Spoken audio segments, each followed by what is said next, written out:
For years, I poured everything I had into Crimson and Veil, the luxury brand owned by my wife Clarissa's family. I wasn't just working a job, I was honoring a vow I'd made when I married her. I wanted to prove I was more than just an outsider marrying into wealth. I wanted to earn my place, to contribute meaningfully, to build something lasting. I pushed myself day and night, often going above and beyond what was asked of me, not just for the company, but for the family I believed I belonged to. One early morning, after working late into the night to secure a crucial international deal, I walked into the boardroom expecting another routine meeting. Instead, Clarissa and her sister Bianca blindsided me. They dismissed me from the company with practiced coldness, like I was just another expendable employee. I couldn't believe what I was hearing. I sat in stunned silence, watching the woman I had loved and her sister strip away years of sacrifice with a few calculated words. I felt betrayed, humiliated, discarded, as if none of my efforts had ever mattered. After the shock began to settle, I left the boardroom and sat alone in my office, trying to make sense of what had just happened. That's when I received a text from Marco, the company's senior accountant and one of the few people I still trusted.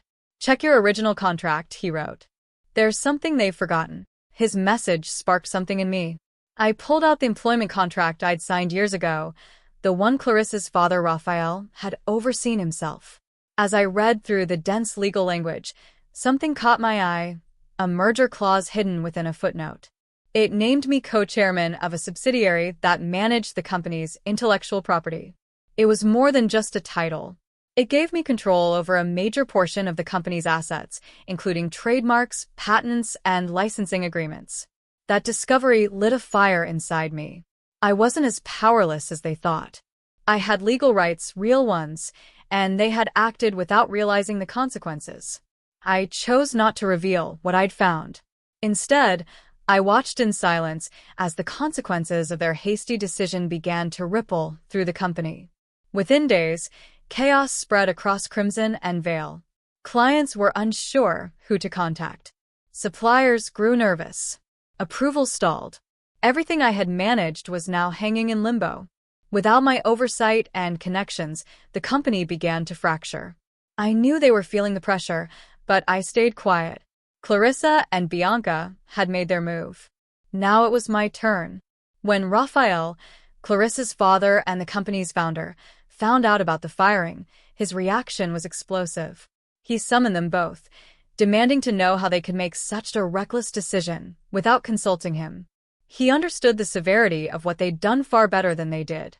The company was spiraling, and they had cut out the one person who could stabilize it. Meanwhile, I made a decisive move. As co-chairman of the IP subsidiary, I drafted a formal notice to every client, partner, and supplier associated with that branch of the company. The contracts were frozen. No intellectual property could be used, licensed, or modified without my approval.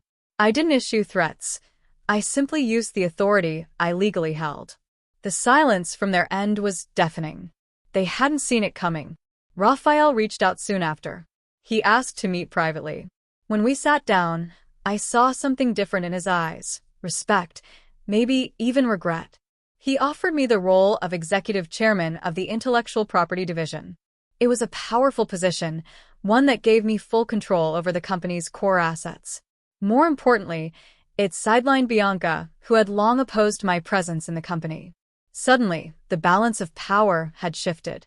With that authority, I began reshaping the organization from within. I started hiring based on merit, not family connections. I redefined roles and responsibilities. Every decision was rooted in transparency and professionalism. I was determined that no one, no matter their last name, would be able to push me out again. As the new structure took hold, something remarkable happened.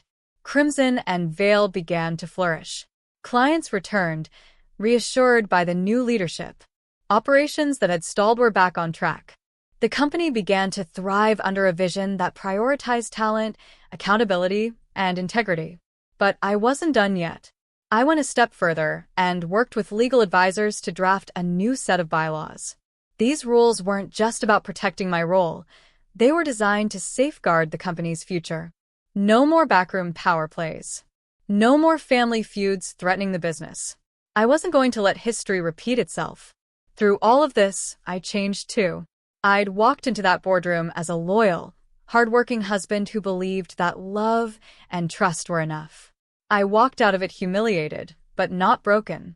What followed was a journey of rediscovery, of reclaiming my voice, my power, and my dignity. In the end, I realized something. That betrayal had been a gift in disguise. It forced me to stop seeking validation and start building something on my own terms. Crimson and Veil might have been their family's legacy once, but now it stood as a testament to what I had built, protected, and redefined. A new chapter had begun, and this time, I was writing the story. As Crimson and Veil stabilized and began to flourish under the new structure, I noticed how the atmosphere within the company shifted. Employees who once hesitated to speak up around Clarissa and Bianca now stepped forward with ideas, solutions, and initiative. There was a sense of renewal, a fresh energy pulsing through the halls. I made it clear that performance, not bloodlines, would be the only path to advancement.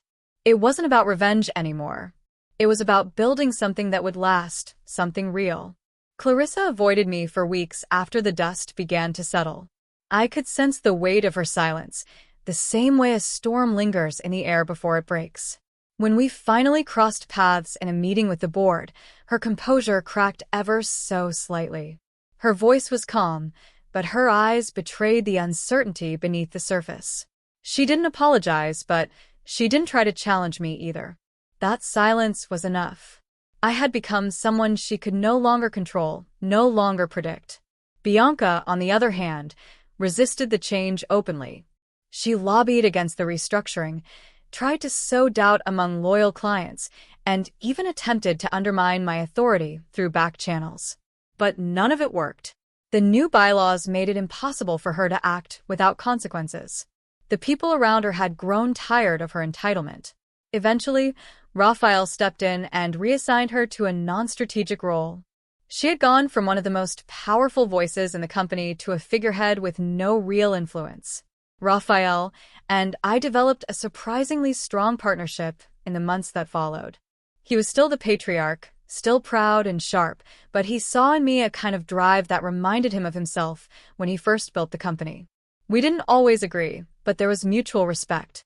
He started trusting me with long-term planning and even hinted at succession discussions, something he'd never done with Clarissa or Bianca. It was clear that the legacy he wanted to protect now had my name attached to it. Despite all this progress, the emotional wounds remained. I couldn't deny the pain that came from Clarissa's betrayal, not just professionally, but personally. We had shared years together. We had dreams. I had loved her deeply. But somewhere along the way, she stopped seeing me as a partner and started seeing me as an obstacle. There were days I'd look at her across a boardroom table and wonder if she ever regretted what she did. I never asked. Some questions don't need answers. They just need time.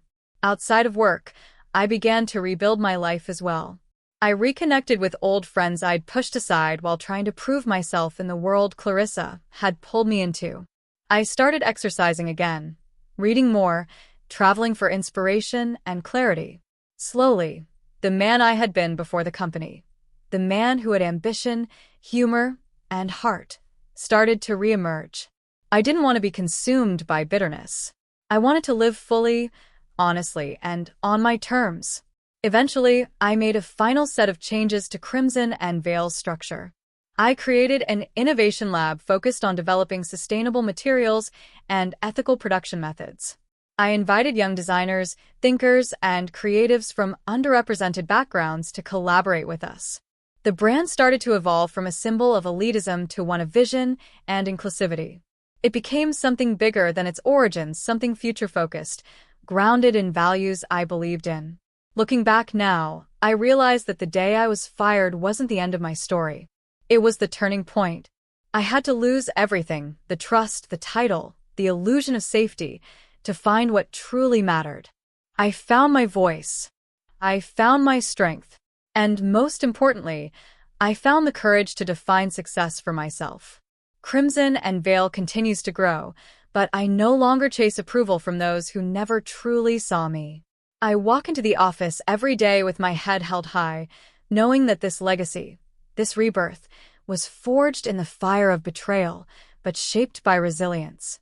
And in that, I found not just redemption, but power. This is no longer their empire. This is mine.